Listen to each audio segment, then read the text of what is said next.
सुनिए, देखिए, समझिए सनातन सत्य। जैसी दृष्टि वैसी सृष्टि, दृष्टि विज्ञान। कुदरत, कुदरती रचना एवं कुदरत के कानून से शाश्वत सुख की प्राप्ति। जोधपुर के परम पूज्य महात्मा उपासक प्रोफेसर डॉक्टर सोहन राज तातेड़ के निर्देशन में सनातन सत्य। जैसी दृष्टि वैसी सृष्टि, दृष्टि विज्ञान।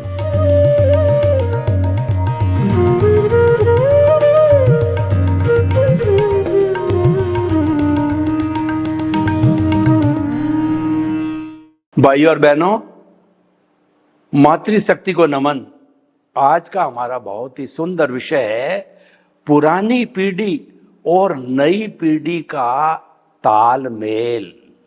इसको कहते हैं balancing of the old age person and new generation. जब अगर दोनों के अंदर तालमेल बैठ जावे तो सोने में सुहागा होता है, क्योंकि बुजुर्ग होता है, वरिष्ठ नागरिक होता है, वृद्ध जन होता है, वह अनुभव का खजाना होता है। उसके जो सफेद बाल आते हैं वो घिस घिस करके आते हैं। अनुभव सीख सीख कर आते हैं, ठोकरें खा खा करके आते हैं। रंग लाती है हीना पत्थर पर घिसने के बाद। आदमी सुधरता है ठोकर खाने के बाद। ठोकर खाई सुधरता है। ये ठोकरें खाते खाते अनुभव बढ़ते बढ़ते, खजाना बढ़ते बढ़ते बाल सफेद हो जाते हैं। ये संकेत है कि ये अनुभव का खजाना होता है। और वास्तव में जो वृद्ध जन होते हैं, वरिष्ठ नागरिक होते हैं, ओल्ड जो है वो एज के लोग होते हैं, वो किसी भी यंग मैन की हरकत को देख करके वो फोरकास्ट कर देते हैं, ये कुएं में गिरेगा, ये व्यक्ति होनहार बिरवान के और होत चीखने पात, आने वाले टाइम में ये बहुत ही बड़ी तरक्की करेगा। तभी ये कहावत बनी है कि जो पूत के जो पैर होते हैं वो पालने में ही दिखाई देते हैं। किसको दिखाई देते हैं? जो अनुभव का खजाना होता है। पुराने जमाने में हमारी माताएं, दादियां, नानियां कोई पढ़ी लिखी नहीं थी। पुराने जमाने में स्कूल नहीं थे। मेरे समय में भी स्कूल पोसाए रिमोट एरिया के गांवों में नहीं थी, तो मेरे पेरेंट्स, मेरे दादी नानी के होने का प्रश्न ही नहीं है। लेकिन वो इंटेलेक्चुअल नहीं थी, लेकिन वो इंट्यूशनल थे। जो व्यक्ति इंट्यूशनल होता है वो अनुभव का खजाना होता है, और वह गतिविधि को देख करके निष्कर्ष निकाल देता है कि क्या होने वाला है। तो भाई और बहनों, जो हमारी यंग जनरेशन होती है उनमें जोश होता है, ओल्ड जनरेशन के अंदर होश होता है। जब जोश और होश दोनों एक व्यक्ति के अंदर आ जाते हैं तो वह व्यक्ति होलिस्टिक बन जाता है। उसके अंदर जो है वो बुजुर्ग आदमी का होश होता है और यंग मैन का जोश होता है। वास्तव में ये होना चाहिए। कहने का अर्थ यह है कि हमें यंग जनरेशन और ओल्ड जनरेशन के जो विचारों का, सोच का, उन्होंने जैसा जीवन जिया है उसका तालमेल बिठाइए। पुराने जमाने में क्या होता था, आज के जमाने में भी होता है। जब कोई बारात जाती दूसरे गांव के अंदर तो उसमें 10-20% अनुभवी बुजुर्ग व्यक्तियों को अवश्य ले जाते हैं, जानबूझ करके। माता पिता, चाचा चाची, दादा दादी, नाना नानी को क्यों? वो गाइड करेंगे किस समय क्या करना है। और कई युवक लोग हैं जो शादी करने जा रहे हैं, नाच गाने में 90%, 95% तो वो लोग होते हैं, लेकिन वो कहीं जोश में होश नहीं खो बैठे। तो जो होश जो खो बैठते हैं उस वक्त ये बुजुर्ग लोग होते हैं, वो बैलेंसिंग करते हैं। This is called the balancing of the generation. Balancing कई तरह की होती है। बैलेंसिंग ऑफ पावर होती है, बैलेंसिंग ऑफ मनी होती है, बैलेंसिंग ऑफ बॉडी होती है, बैलेंसिंग ऑफ द थॉट होता है, हर तरह की बैलेंसिंग होती है और ये मिक्सिंग कहलाती है। ये होना बहुत जरूरी है और इन दोनों के होने से रिजल्टेंट आता है। मैं आपको उदाहरण दूं, हम चल रहे हैं, चलते चलते कहीं जमीन ऊबड़ खाबड़ है और हम लेफ्ट साइड के अंदर ज्यादा झुक गए तो हमने राइट साइड में बॉडी को खींच करके अपना बैलेंसिंग किया और हम पुनः स्थिर हो गए, गिरे नहीं। और जो व्यक्ति बैलेंसिंग नहीं जानता है तो एक तरफ झुका तो उसी तरफ झुकते ही वो गिर जाएगा, फ्रैक्चर हो जाएगा और ईश्वर न करे कई बार क्लॉटिंग, कोमा इत्यादि की चीजें भी हो जाया करती है। तो भाई और बहनों, balancing is the law of the nature. संतुलन है वो प्रकृति का नियम है। हमारी पृथ्वी माँ है, ये धुरी पर सूर्य का जो है वो चक्कर लगाती है और जो चंद्रमा होता है वो अपनी धुरी पर पृथ्वी का चक्कर लगाता है। यानी सूर्य स्थिर है, उसके चारों तरफ पृथ्वी घूमती है और पृथ्वी के चारों तरफ चंद्रमा घूमता है। चंद्रमा घूमने से रात होती है और सूर्य के घूमने से दिन होता है। इस तरीके से कभी हमारे को चंद्रमा दिखाई देता, कभी डे होता है, कभी नाइट होता है, क्योंकि पृथ्वी भी घूमती है, चंद्रमा भी घूमता है। तो भाई और बहनों, हम क्या कहना चाहते हैं कि you should learn how to do the balancing. देखिए, हमारे राजनीतिक समीकरण होते हैं कि किसी एक पार्टी को बहुमत नहीं मिला तो वो समान हॉरिजन, समान विचारधारा की दूसरी पार्टी जिसके पास अच्छे वोट है उनसे वो संपर्क करती है कि हमारे को 10 जो है और एमएलए एमपी की आवश्यकता है बनने के लिए, और दोनों का वो तालमेल बिठाते हैं।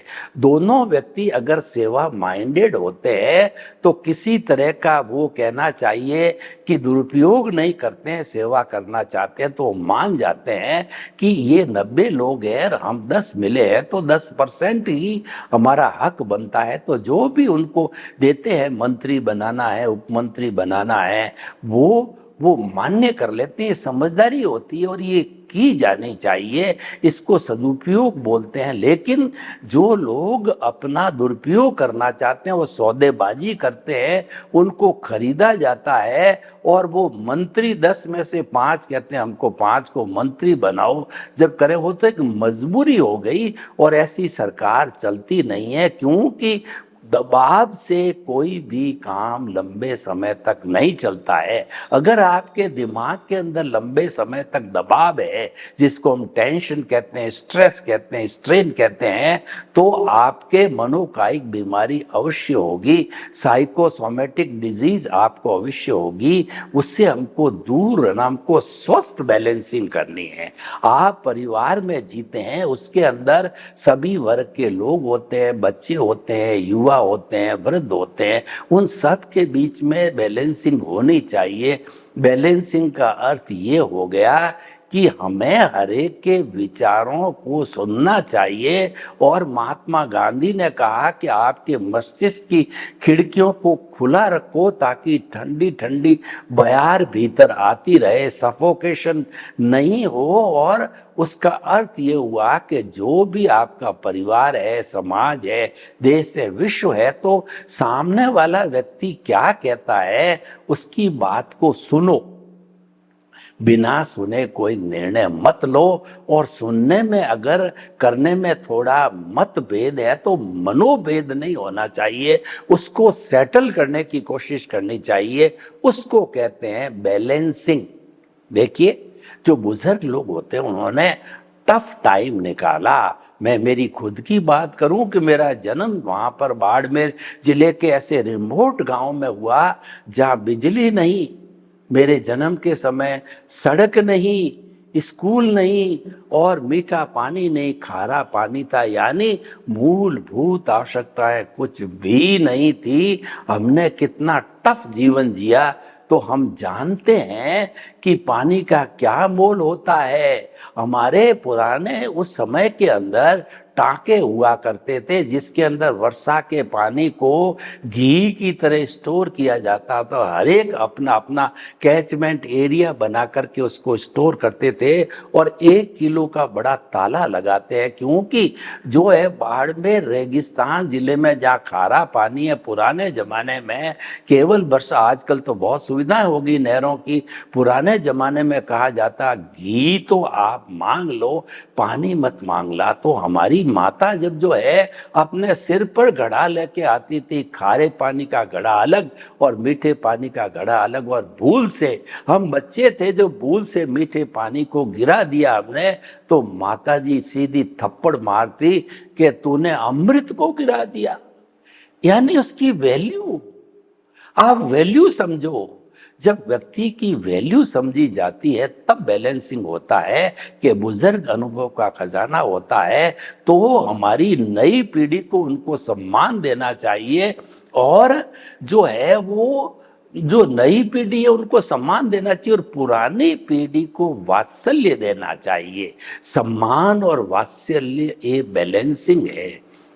यानी कि जो बात बच्चे ने रखी, युवा ने रखी, और आपको लगा कि थोड़ा बहुत संशोधन होना चाहिए, उसको कहा कि तुम्हारी बात तो सही है लेकिन इसमें इतना सा करेक्शन कर दो। उदाहरण के तौर पर मैं आपको बताऊं कि आपका बच्चा बड़ा हो गया है और वह विदेश पढ़ाई करना चाहता है, तो पढ़ाना है आपको उसको बढ़िया से बढ़िया तामील दिलानी है।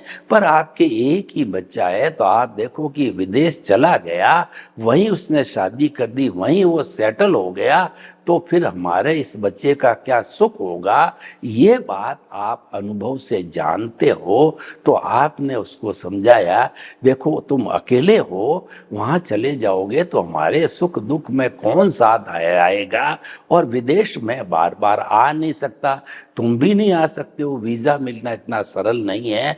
बच्चा समझ गया कि मुझे इंजीनियरिंग डॉक्टरी करनी है, पापा मुझे अच्छी से अच्छी, मम्मी मुझे अच्छी से अच्छी कॉलेज में जो है दाखला दिलाने को तैयार है, तो इंडिया में रहूँगा, उनके सुख दुख में काम आऊँगा, वो मेरे पास आएंगे, मैं उनके पास आऊँगा।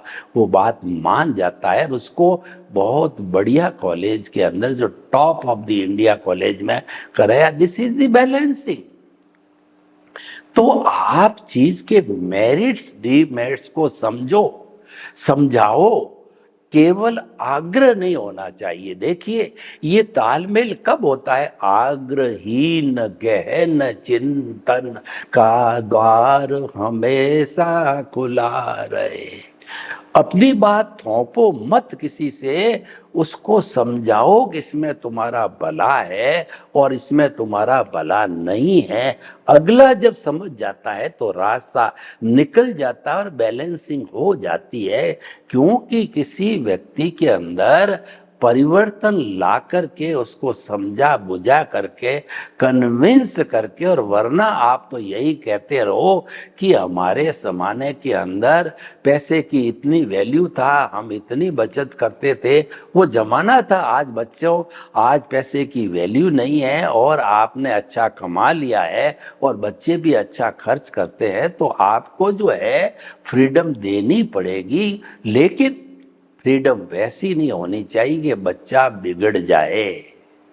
वो मांगता है कि मुझे तो कार दिला दो, कार नहीं बेटा, स्कूटर से काम चलाओ। वो तो कहेगा मुझे लाख रुपए का मोबाइल दिला। मोबाइल आजकल आवश्यक हो गया है ऑनलाइन पढ़ाई वगैरह के लिए।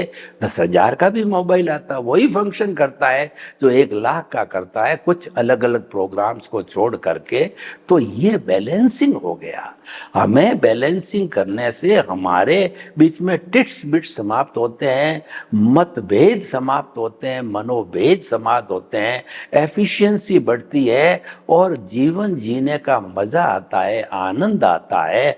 और जहाँ पर खिटपिट होती है, कड़वाहट होती है, टॉन्टिंग होता है, तंतली भाषा होती है और बड़े लोग अपनी बात को थोपते हैं या बच्चे लोग अपनी गलत सलत बात को मनवाने के लिए माता पिता पर आग्रह करते हैं या उनको बुरा भला कहते हैं, तो वो कलह हो जाती है, वो नारकीय जीवन हो जाता है। चाहे समाज हो, चाहे परिवार हो, चाहे देश हो, चाहे विश्व हो, किसी में जो ये अनबन है, किसी में जो फूट है, किसी में जो मनोभेद मतभेद होना तो संभव है और वो होता ही है, क्योंकि मुंडे मुंडे मतिर भिन्ना होते हैं। हर व्यक्ति की सोच अलग अलग होती है और आज पूरी दुनिया में 7.8 अरब की जनसंख्या है, तो हर एक के पास अपना अपना विचार है। उसको हम सत्यांश कहते हैं, पार्शियल ट्रुथ कहा जाता, वो तो अलग होगा ही, इसको मतभेद होता है, लेकिन मनोभेद नहीं होना चाहिए। मनोभेद क्या है? ये बच्चा, ये मेरा लड़का मेरी बात को मानता नहीं है, मैं इसको अलग कर दूं, मैं इसके थप्पड़ मार दूं, मैं इसका वैसा कर दूं। बुरा सोचना ये मनोभेद है। चाहे एक देश दूसरे देश के लिए सोचे या एक समाज का व्यक्ति जो है वो दूसरे व्यक्ति के लिए सोचे, एक परिवार का सदस्य दूसरे परिवार के उसके परिवार के दूसरे सदस्य के लिए सोचे, कोई भी हो, ये किसी का बुरा करना ये मनोभेद है। और मतभेद बिल्कुल अलग चीज है। डिफरेंस ऑफ द ओपिनियन को मतभेद कहते हैं। ये होना संभव है और इसी के लिए तो कहा गया है कि आदमी को अनेकांतवादी बनना चाहिए। इसका अर्थ ये है, आप ये मान के चलो कि आपके पास में सत्यांश है, आपके पास में परफेक्ट ट्रुथ नहीं है। परफेक्ट तो पूरा भारत क्षेत्र, हमारी जो पृथ्वी है उसके ऊपर कोई केवल ज्ञानी नहीं है, कोई परफेक्ट ट्रुथ वाला नहीं है, सबके पास सत्यांश है। तो आपको थ्योरी ऑफ रिलेटिविटी, अनेकांतवाद, शादवाद की एप्लीकेशन करनी चाहिए कि मेरा भी विचार है, मेरा भी चिंतन है, मेरी भी सोच है, मेरा भी सुझाव है, कृपया आप इसको इंक्लूड करें, माने, उचित समझें। तो ये भी है, ये अनेकांतवाद है, शादवाद है। लेकिन उसकी जगह चाहे बच्चा हो, छोटी उम्र का, नई पीढ़ी या बुजुर्ग हो, वो कहता नहीं, जो मैं कहता हूं वही सही है और मेरी बात ही सही है, मेरा चिंतन ही सही है। जब हम थोपने लग जाते हैं, आग्रह करने लग जाते हैं, तो वह जो है वो एब्सोल्यूटिज्म हो जाता है, वो ही आ जाता है। और जो व्यक्ति ही होता है वो निरपेक्ष बन जाता है, एब्सोल्यूट बन जाता है और वह ज़्यादा दिन इस सोसाइटी में टिक नहीं सकता है, क्योंकि वह ही कहने का अधिकारी नहीं है। ही कहने का अधिकारी केवल ज्ञानी है, परफेक्ट ट्रुथ वाला है, एब्सोल्यूट ट्रुथ का जानकार है, वो कोई दुनिया में है ही नहीं है। तो भाइयों और बहनों, आग्रहीन, आग्रह मत कीजिए। आग्रह, कुदाग्रह, दुराग्रह, ये 9 ग्रह है। जिस तरीके से 9 ग्रह होते हैं, फायदा भी करते हैं, नुकसान भी करते हैं, उनमें संतुलन होना चाहिए और प्रार्थना करनी चाहिए कि हे नवग्रह, ग्रह के देवताओं, हे मेरे जो है शासन देवी देवताओं, मुझे कृपा करो, मेरे पे आशीर्वाद करो कि मुझे शाश्वत सुख का रास्ता मिले, मुझे सिमंदर स्वामी के चरणों में अगला जन्म मिले और मुझे हर जन्म में मनुष्य जन्म मिले, ताकि कि मैं संवर पूर्वक निर्जरा कर सकूं और संवर पूर्वक निर्जरा करके ज्ञान दर्शन का डेवलपमेंट करके शाश्वत सुख की नींव लगाकर शाश्वत सुख को प्राप्त कर सकूं। क्योंकि अगर आपने देव गति की कल्पना कर ली या जो है बंध पूर्वक निर्जरा की कल्पना कर ली, तो फिर आप भाव भ्रमण करोगे। बंध पूर्वक निर्जरा मन वचन काया से जुड़ी हुई है और मन वचन काया जो है वह, उसमें ज्ञान दर्शन नहीं है और हमारी चेतना है उसका गुण ज्ञान दर्शन का है। उसमें संवर पूर्वक निर्जरा हो सकती है, लेकिन जो मन वचन काया जिसमें ज्ञान नहीं है, वहां पर केवल शुभ प्रवृत्ति या अशुभ प्रवृत्ति होती। अशुभ तो हमको करनी नहीं है, क्योंकि अशुभ प्रवृत्ति जो कोई भी करेगा उसको जो है तिर्यंच गति और मनुष्य गति मिलेगी। वो अशुभ प्रवृत्ति क्या है? पंचेंद्रिय वध करना, मांस मिट्टी खाना, और जो है किसी व्यक्ति को जो है वो सूट कर देना, मार देना, महाहिंसा है। ये है अशुभ भाव है, अशुभ प्रवृत्ति है। तो ये अशुभ प्रवृत्ति के कारण जो मिलती है, पहले से सात्विक नार की, और दूसरा होता है हमारे अशुभ भाव, इससे थोड़ा कम होता है, वो होता है अपराध करना, झूठा माप तोल करना, झूठे कागज बनाना, जालसाजी करना। ये सारा जो होता है वो तिर्यंच गति का कहलाता है, और उसमें तिर्यंच गति मिलती है। तो ये तो अलग रख दीजिए, हमको नहीं चाहिए चैप्टर, तो हमने बंद कर दिया। अब जो चैप्टर खुला है वो बैलेंसिंग का चैप्टर है, यानी कि आपका जो हमारा मन वचन काया तथा उससे जुड़ी हुई हर अवस्था मात्र कुदरती रचना है, और वो व्यवस्थित है, प्री डेस्टिन्ड है, वो फिक्स है, और वह अवस्था है वो जाने वाली है। जाने के लिए ही आपका सुख जा रहा है, आपका दुख जा रहा है, आपकी आयु जा रही है, वो घट रहा है।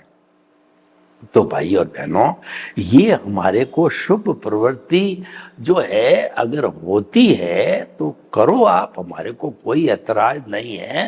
परंतु अगर आपको जल्दी से जल्दी मुक्ति को जाना है तो शुद्ध प्रवृत्ति करो, और शुद्ध प्रवृत्ति में ज्ञान दर्शन मैंडेटरी है, और शुभ प्रवृत्ति के अंदर मन वचन काया की धार्मिक प्रवृत्ति शुभ प्रवृत्ति कहलाती है। उसमें जो बंध पूर्वक निर्जरा है, यानी कि उसमें पुण्य का भी बंध होगा और कर्म भी कटेंगे, लेकिन जो आपकी केवल चेतना के साथ में हो, केवल आप अपने प्रभु के पाले में हो, प्रभु की उपासना करते हो, प्रभु का जो आपने प्राण प्रतिष्ठा की है अपने केंद्र के अंदर, और उनकी उपासना करते हो, शुद्ध भाव है, तो वो मात्र संवर पूर्वक निर्जरा होती है।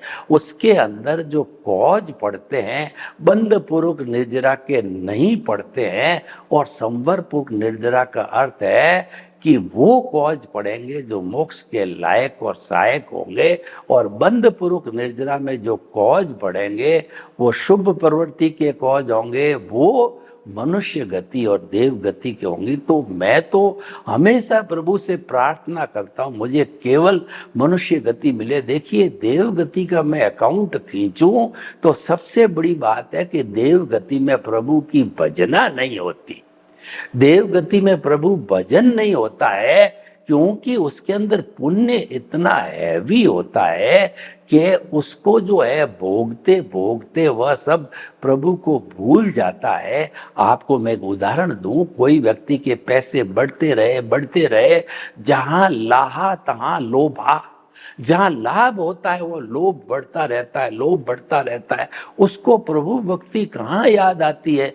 तभी तो कबीरदास जी ने कहा कि दुख में सुमिरन सब करे और सुख में करे ना कोई, और जो सुख में सुमिरन करे तो दुख काहे का होए। भाई, तुम जो है दुख के अंदर भगवान को याद करते हो, अच्छी बात है, लेकिन तुम तो सुख में ही करो तो दुख आएगा ही नहीं। यानी अगर आपके यहाँ भीतर प्रभु विराजमान है आर्ट ऑफ द विजन के अंदर, तो उनका आशीर्वाद आपके साथ है, यानी उनका सम्यक ज्ञान सम्यक दर्शन की एप्लीकेशन करने का आप अगर बेटे हो तो पिता के धन का सदुपयोग करने की आपको परमिशन है। कभी भी पिता अपने संतान को अपने धन का सदुपयोग करने में वो मना नहीं करता, वो खुशी महसूस करता है। पर उसको दुख कब होता है? जब वो दुरुपयोग करता है, इसके ऊपर एक बहुत बड़ी चिट्ठी है जो कि घनश्याम दास जी बिड़ला ने अपने बेटे बसंत कुमार को लिखी। बसंत कुमार, तुम्हें जो धन दौलत पुण्योदय से मिली है ये पब्लिक का पैसा है, तुम इसका दुरुपयोग मत करना। तुम्हारी संतान कभी भी कपूत निकल जाए उनको एक धेला भी मत देना। तुम योग करना और तुम परोपकार करना, तुम जगत कल्याण करना, जगत हित में पैसे लगना, इंद्रियों का संयम करना, सादा जीवन जीना। इतनी बड़ी बात उन्होंने कही। ये क्यों आई? ये जो है पुरानी पीढ़ी और नई पीढ़ी का तालमेल होने से आई। सर्वे भवन्तु सुखिनः, सर्वे सन्तु निरामया। लोक के जीवों को सुख मिले, शांति मिले, आनंद मिले, प्रेम मिले, सौहार्द मिले, और हम पुरानी पीढ़ी और नई पीढ़ी के लोगों का बैलेंसिंग करके और सभी का जीवन सुखी बना। मैं आपके प्रति मंगल भावना। ओम शांति।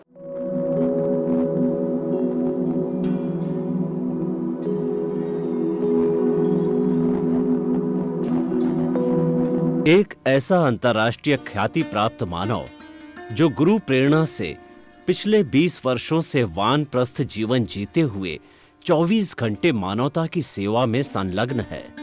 एक ऐसा मानव जो अभी राष्ट्रीय, अंतर्राष्ट्रीय टीवी चैनलों पर 7,500 एपिसोड के माध्यम से सनातन सत्य, आत्मविज्ञान एवं पुनरुत्थान, व्यवहार एवं निश्चय जगत के जीवनोपयोगी विषयों पर हृदय स्पर्शी प्रवचन कर चुका है। उस मानव का नाम है महात्मा उपासक प्रोफेसर डॉक्टर सोहन राज तातेड़। प्रोफेसर तातेड़ द्वारा योग, दर्शन, शिक्षा विषयों पर रचित पीएचडी स्तर के 250 शोध ग्रंथ भारत के 100 प्रतिष्ठित विश्वविद्यालयों में शोधार्थी पढ़ रहे हैं तथा वे सभी शोध ग्रंथ वहां की सेंट्रल लाइब्रेरियों में उपलब्ध हैं। महात्मा सोहन राज ने अभी तक हजारों स्कूलों, कॉलेजों, विश्वविद्यालयों एवं संस्थाओं में सेमिनार, वर्कशॉप, कैंप लगाकर लाखों विद्यार्थियों को योग, दर्शन, शिक्षा का प्रशिक्षण देकर उन्हें सुसंस्कारित किया। डॉक्टर तातेड़ ने भारतीय संस्कृति उत्थान के 4000 से अधिक समसामयिक विषयों पर आर्टिकल लिखकर ऑनलाइन जर्नल, पत्रिकाओं, वेबसाइट्स पर प्रकाशित किया, जिसका उपयोग लाखों पाठक कर रहे हैं। उपासक तातेड़ के 5000 से अधिक आज का सुविचार, आज का शुभ संदेश, आज का मंगल भावना योग आदि चिंतन websites, Twitter, blogger, Facebook, YouTube माध्यमों से लाखों लोग अपना जीवन निर्माण कर रहे हैं। मानवता के मसीहा ऐसे महामानव महात्मा सोहन राज तातेड़ के प्रोफाइल को अभी तक विश्व के 20 लाख दर्शक यूट्यूब पर, 12 लाख गूगल पर एवं लाखों दर्शक फेसबुक, ब्लॉगर, ट्विटर और इंस्टाग्राम पर देख चुके हैं।